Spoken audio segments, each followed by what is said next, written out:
Buenas noches, ¿cómo andan? ¿Cómo están? Bienvenidos a un nuevo capítulo de No Culpes. Y hoy vamos a la parte de nuestra cultura, de nuestra Mendoza, de nuestra historia. Y vamos a hablar de este ruso que dejó un legado musical en nuestro departamento de General Alvear. Especialistas van a hablar de ello. Antes, ¿querés comunicarte? Dale, hacelo a través de nuestro WhatsApp 261-300-1600 y a través de nuestra zona digital @replaycontenidos. Allí está todo nuestro contenido y si querés dejarnos un mensaje también lo podés hacer. Ya abrimos panel porque voy a saludar a Carlos Campana, periodista e historiador. Carlos, nuevamente, un gusto. ¿Qué tal? Buenas noches. Un gusto. Un placer. ¿Le gustó el programa? Fantástico. Ah, muy Fantástico. bien, muy bien. Que viene 2 veces porque ya le gustó. Es así. Diego Bosquet es profesor e historiador musical. Diego, ¿cómo estás? ¿Qué tal? ¿Cómo estás? Bueno, buenas noches. Primera vez que estoy acá y bueno, agradecido por la invitación y por el interés en este tema. Súper interesante. La verdad que estábamos con el equipo de producción y cada vez que se va rescatando cosas en nuestra provincia, digo, material cultural de nuestra provincia, hay que visibilizarlo porque de una u otra manera tiene que ver también con nosotros. Y ahí vamos a hablar de ello. Diego, vos rescataste este anonimato de este músico ruso. ¿Cómo fue? Contame. Primero vamos a explicar a la gente quién fue Don Alejo Abudkov. ¿Está bien? Bien.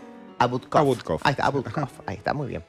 Bueno, Alejo Abudkov fue un músico ruso, músico digo en sentido amplio porque fue compositor, fue pedagogo, fue instrumentista también, que tuvo una formación musical muy importante en Rusia. Pero bueno, las circunstancias políticas en su momento hacen que él sea encarcelado en Rusia, puede salir de prisión y por sus cuestiones o sus convicciones ideológicas, tienen que ver con el tolstoyanismo, él emigra y bueno, viene a parar acá a la Argentina, primero a Buenos Aires, pero después a un lugar totalmente alejado o periférico en su momento, como era no solamente General Alvear, sino Carmenza, una finca en Carmenza. Claro, una locura todo esto, ¿no? Es un cambio de antítesis para él. Sí, exactamente. ¿Y qué pasa una vez que...? Perdón. No, te iba a decir que es como muy contrastante el pasar de vivir en una ciudad imperial como era San Petersburgo, rodeado o codeándose con toda la nobleza del lugar, trabajando en una institución, en el Conservatorio Imperial para el zar, a vivir en el medio del campo, tener que construirse su casa con sus propias manos. Realmente es un contraste muy grande, pero que a la vez hace que sea muy interesante toda su historia. Todo eso tiene un porqué. Y ahí entra a jugar también la ideología. ¿Por qué emigra? Digo, ¿qué pasaba en Rusia en ese momento que hacía que vayan los rusos buscando ciertas posibilidades en otros lugares del mundo?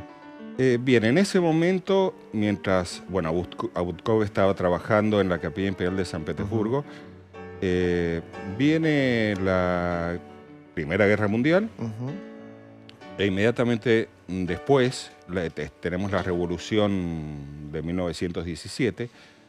Y Abudkov para ese momento era tolstoyano, era seguidor de Tolstoy. A Tolstoy todos lo conocemos como un gran literato, autor de La Guerra y la Paz, de Ana Karenina, pero se lo conoce bastante poco en su doctrina. Él creó como una doctrina, podríamos decir casi una religión, tuvo como una conversión, en la que renegó de todo su pasado aristocrático.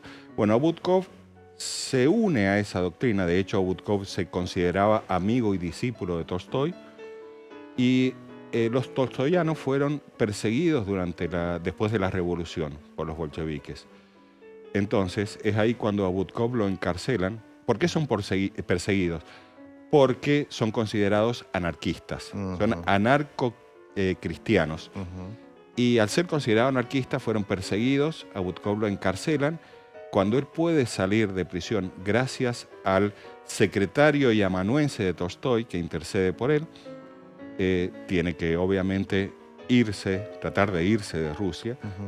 Y bueno, es así que él está intentando hacer una colonia tolstoyana, porque los tolstoyanos querían vivir en colonias agrícolas, y autosustentarse. Entonces él va buscando por distintos lugares de Europa, podríamos decir, va incluso hasta Bulgaria. Finalmente se viene a la Argentina y cuando llega a General Alvear, a Carmenza, él quiere hacer una colonia tolstoyana ahí. pero el motivo de su emigración podríamos decir que es ideológico. Claro, claro, claro. ¿Logra realizar esta colonia acá en Argentina? En realidad las colonias tolstoyanas son muy difíciles de crear y de mantener principalmente. Son muy utópicas porque planteaban el autosustento, el no manejar dinero.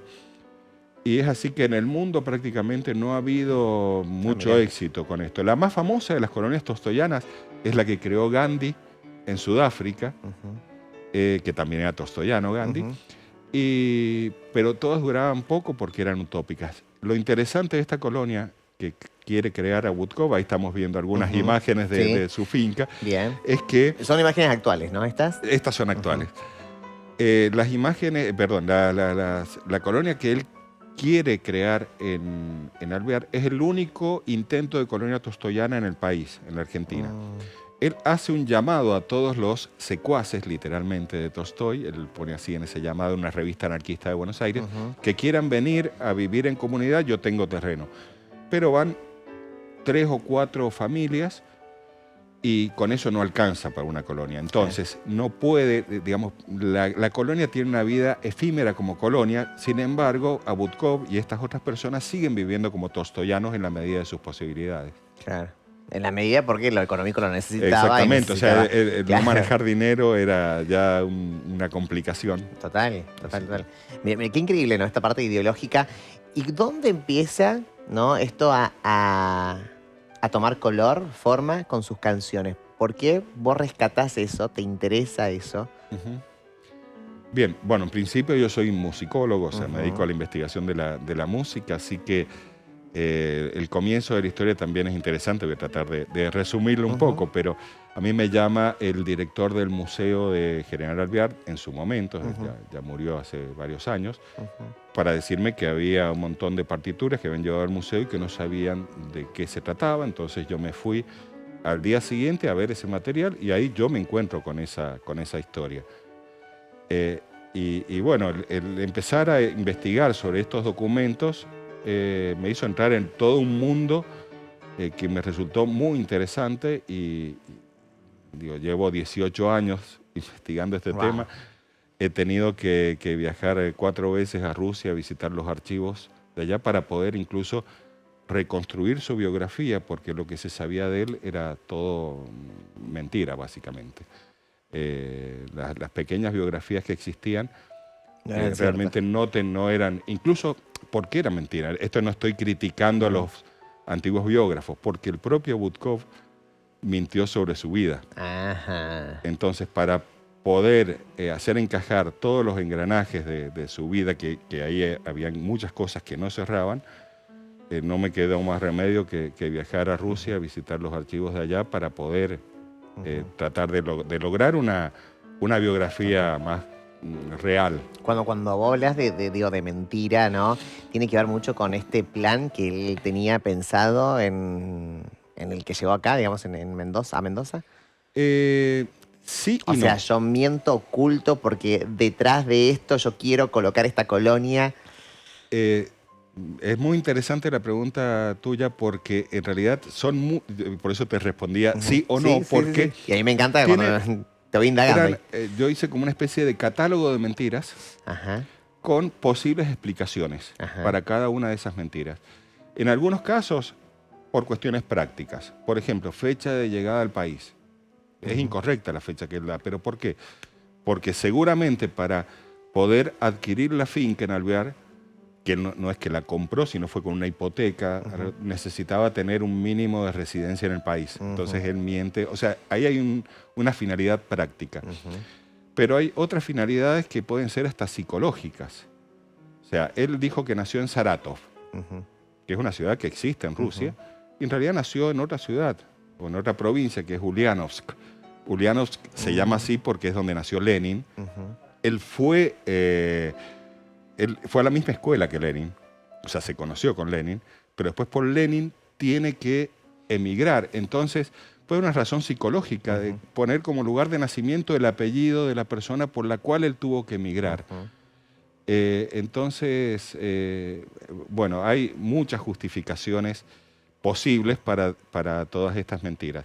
Él, por ejemplo, decía que estudió ingeniería agronómica y era profesor de ciencias naturales, cuando en realidad estudió abogacía. Pero ¿qué pasa? Si él decía que era abogado, nadie le iba a creer que sabía de campo para hacer la colonia. Y a la vez, la abogacía era una profesión no honesta para el tolstoyanismo. Entonces hay justificaciones para de sus mentiras. Todas estas, que son mentiras, yo creo, no. A ver, son mentiras ¿Piadosas? piadosas, no son tan graves. Y es por eso que a mí me interesó mucho ver las razones de estas mentiras. Vamos a seguir indagando, preguntando, qué rico todo esto, ¿no? Carlos, ¿por qué te interesó vos, ¿no?, contactar con Diego y escribir sobre él, sobre Alejo? Con Diego nos une una amistad de hace muchos años y él en algún momento me había comentado sobre esta importancia de este descubrimiento que había hecho. Bueno, por supuesto, uno que está en los medios periodísticos, me pareció fantástica la noticia y ahí hemos desarrollado este tema justamente haciendo una reivindicación de este gran músico a nivel mundial, ¿no? Bueno, y Diego le ha dado el marco como biografía de gran personaje de la música a nivel mundial. Y bueno, y me pareció interesante publicar la nota, como bien decíamos recién, algunos elementos muy interesantes por parte de su vida, que prácticamente estaban totalmente ocultos allá por General Alvear. Una cosita interesante que podemos destacar, que él también, al ser un anarcocristiano dentro del tolstoyismo, era una persona que cuando surge el nacionalsocialismo y el fascismo, escribe a través de un diario y forma una liga antifascista aquí en Mendoza. Es muy interesante eso. Entonces, bueno, por supuesto, estaban contra todo lo que era el totalitarismo en sí, que bueno, en Europa, allá por el 30, el 20, el 30, surgía de una manera acelerada, ¿no? Entonces, por supuesto, también, bueno, él fallece en 1945, ya prácticamente cuando Alemania se rinde ante los aliados, y bueno, faltan muy poquitos días para que finalice totalmente la Segunda Guerra Mundial, justamente el día 2 de septiembre de ese mismo año, ¿no? 1945. Así que bueno, un poco también es esa la idea de rescatarlo, y bueno, por supuesto, Diego se lleva un poco así el galardón en este aspecto, ¿no? ¿Es cierto eso que los mismos operarios querían quemar las evidencias? No eran los operarios. Los peones, en realidad perdón, peones. eran los descendientes, algunos descendientes de la familia que se quedó con la propiedad de Abutkov, pero precisamente una de estos descendientes fue que trató de impedir esto y rescató lo que pudo, se lo pasó después esta señora que era una de las personas que había ido, o de las familias que habían ido para hacer la colonia tolstoyana. Le pasa este material a un profesor de música de Alvear y él después lo lleva al museo y ese es el origen, digamos, del archivo. Pero después hicimos muchos viajes a la casa de Abutkov para rescatar partituras del barro y documentos del barro directamente. Y así pudimos llegar a conformar el archivo. Yo quería comentar algo con respecto a lo que dijo Carlos, que me parece interesante esta cuestión de la Sociedad Internacional Antifascista, que es una sociedad que surge en Europa para combatir el fascismo, pero también el régimen bolchevique. Y a Abutkov hay uno de los documentos de los que están pasando ahí, que hay como unos sellitos que dice Solidaridad Internacional Antifascista, Junta Local Carmenza, que es precisamente este intento que él hace de crear esta sociedad aquí en Carmenza. Pero acá estuvo vinculado otro personaje muy famoso de Mendoza, que es Bairoleto. Bairoleto, cuando llega a Mendoza, Abutkov le da para vivir en su finca. O sea, Bairoleto, el primer lugar en donde vive aquí en Mendoza, es la finca de Abutkov. Mirá vos. Y por sus ideas anarquistas coincidían bastante. Y esto nos lo llevó a contar la esposa de Bairoleto, que ellos se juntaban a almorzar y hablaban de esta Sociedad Internacional Antifascista. Así que ese también es otro dato que ha surgido interesante, el vínculo entre Abutcov y Bairoleto. Claro, datazo, un personaje tan popular como Bairoleto, ¿no? Esto de buscar y sobre todo de congeniar. Porque hasta uno no sabe, era un personaje donde muy solo, digamos, que iba para adelante con sus cosas, sus ideales. Sí, yo creo que, bueno, yo tengo mi propia postura con respecto a Bairoleto también, pero cuando él llega a Alvear, yo estoy convencido que él no quiere vivir, que es pacifista, que quiere vivir realmente en paz, tranquilo, y sus problemas con la autoridad hacen que él se convierta en anarquista también. Y el antecedente que no lo ayudaba, digamos, esto de estar huyendo. Exactamente. Por eso cuando yo me refería solo, que iba como caminando como... Claro, él iba primero huyendo y después ya haciendo su propio camino. Exactamente. Y más allá de esto, digo, en el caso de Alejo, ¿sabía esto de que él iba huyendo, de que era un bandido, entre comillas? La verdad que no lo sé. La verdad es que no lo sé, pero... Que había recompensa. Bueno, por lo pronto pude llegar a esa información de que estuvo viviendo en su finca. Esta señora, la misma ¿Lo tenía oculto? No. Él aparentemente hacía vida normal.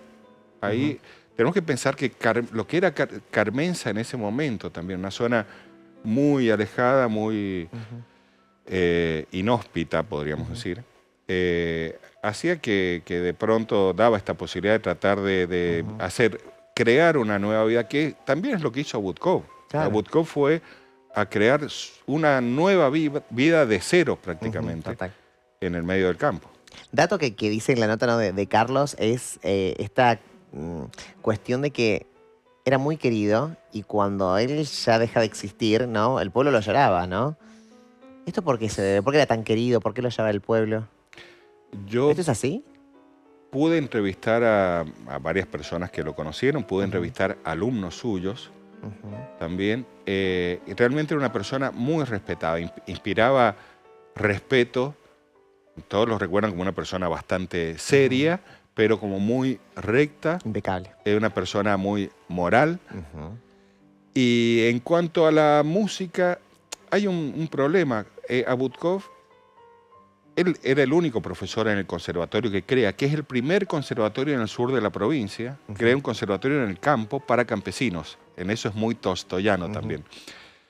Bueno, él era el único profesor, obviamente, entonces daba clases de violín, de trombón, de guitarra, de composición, de canto, de todo. Era el único profesor de todo.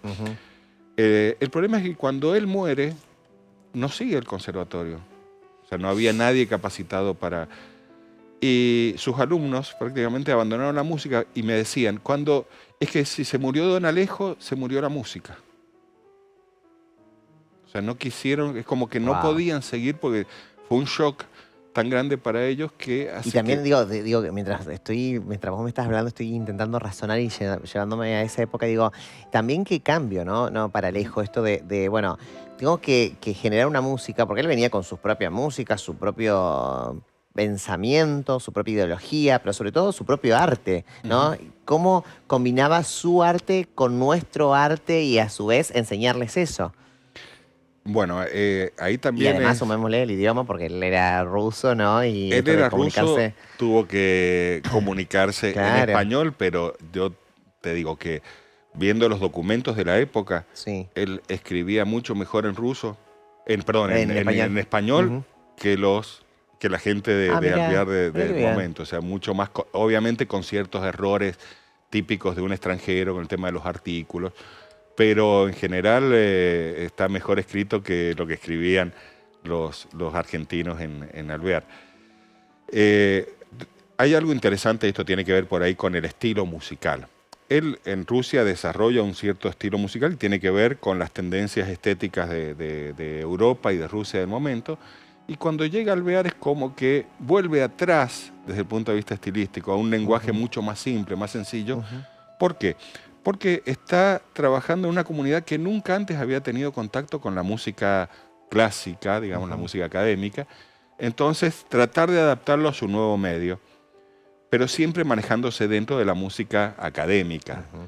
Ahora, ¿qué pasa? Había como una especie de demanda de música popular. La gente quería tocar en las fiestas y todo. Entonces, Budkov empieza a incorporar, tal vez a él mucho de eso no le gustaba, pero empieza a incorporar la música popular también en su conservatorio, para cumplir con lo que la gente quería. Pensemos eso, Qué difícil, ¿no? los alumnos eran campesinos. Claro. Eran campesinos y él no pretendía formar profesionales de la música, porque esto tiene que ver con su ideología. Él pensaba que la gente debía vivir gracias al esfuerzo propio, gracias al trabajo de sus manos, pero que la música y el arte en general era lo que alimentaba el espíritu. Pero que no era una profesión, no podía uno vivir de la música. De hecho, él no vivía de la música, él vivía del trabajo en su finca.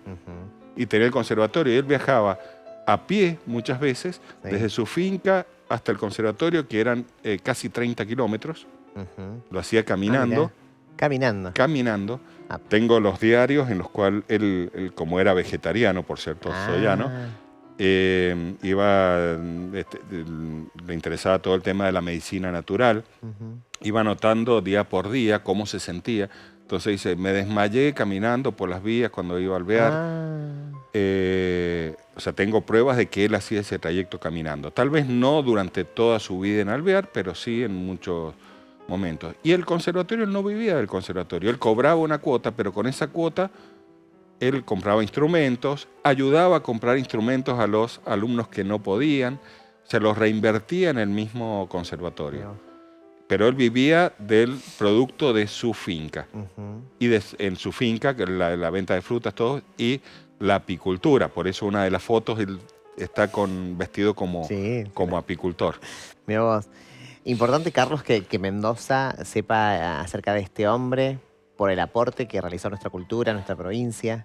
Sin duda, sí. Más que importante es, viste, tratar también vos sabés que él también estaba vinculado con un conservatorio que fue Santa Lucía, que por supuesto era muy importante en la ciudad. Y esa vinculación también hizo importante lo que estaba comentando Diego también, el hecho de poder sus alumnos darle la posibilidad de estudiar. Y bueno, me parece muy interesante también este dato que aporta Diego, el hecho de que era algo mucho más simple y no como los conservatorios que generalmente había acá en la ciudad, que estaba más vinculado, bueno, a una élite más que todo social, ¿no? La élite de la clase alta de Mendoza, donde estudiaban piano y otros instrumentos. Él estaba incorporado en eso, en esa élite. No, él sí, por supuesto, que venía de esa élite, pero en Alvear lo transformó en algo mucho más popular, más común. Claro. Así que, imagínate. Y un contexto también interesante que tenemos que tener en cuenta, que dentro de lo que sería su forma de pensar, ¿no? Y creo que Diego lo ha manifestado muy gráficamente, ¿no? El hecho de tener una intención más que todo de tipo más comunitaria dentro de Alvear. Y cabe destacar que esta finca que en cierta medida adquiere era de Peter Christopher, que era un noruego que había sido diplomático y un gran comerciante en Buenos Aires, y que se había casado por primera vez con una tal Saavedra, y él estaba muy vinculado con Torkins, con Eduardo Torkins, que fue un poco el pionero allá por fines del siglo XIX, de darle, amasar una fortuna impresionante. Y él después fallece su esposa Saavedra y se casa con Carmen de Alvear, que era justamente la nieta de Carlos María de Alvear, ex director supremo de las Provincias Unidas del Río de la Plata en ese momento, allá por 1815. Bueno, muy recordado, inclusive fue el padrino de casamiento de José de San Martín. Ah, mirá, todo relacionado. Todo estaba muy relacionado. Todo muy relacionado. Bueno, gracias. Gracias por compartir esta historia, por visibilizarla, ¿no? Que nos parece importante. Por ahí son estos personajes que vale la pena hablar, ¿no? Porque de una u otra manera han colocado su granito de arena en nuestra cultura, en nuestra provincia. Y sí, y que son, perdóname que Sí, te agregue esto, que son como referentes, especialmente en los lugares en donde vivieron. O sea, Abutkov ahora de pronto es un referente para la cultura de General Alvear. De hecho, en este rescate, por ejemplo, en estos últimos años hemos rescatado más material y el intendente está muy comprometido con esto y ahora se reinaugura el Museo Histórico de General Alvear y va a tener una sala dedicada a Abutkov. Entonces se transforma en un referente para la identidad del lugar. Eso para mí también es importante. Carlos. Bueno, yo simplemente darle este personaje desconocido, quizás para la mayoría de los mendocinos, inclusive a nivel nacional, creo que dio su aporte desde distintos puntos de vista, ¿no? Desde lo ideológico, con esta influencia tostoiana, desde lo cultural a través de la música y el hecho también de enseñar a un pequeño grupo de pobladores, de campesinos, como bien dijo Diego, el aporte musical, ¿no? Que eso es fundamental. Total. Muchísimas gracias a ambos. Gracias por gracias estar esta a noche acá. A ustedes están en casa, muchísimas gracias por acompañarnos como todas las noches. Visibilizar nuestra historia es aportar a nuestra cultura. Hasta mañana. Chao.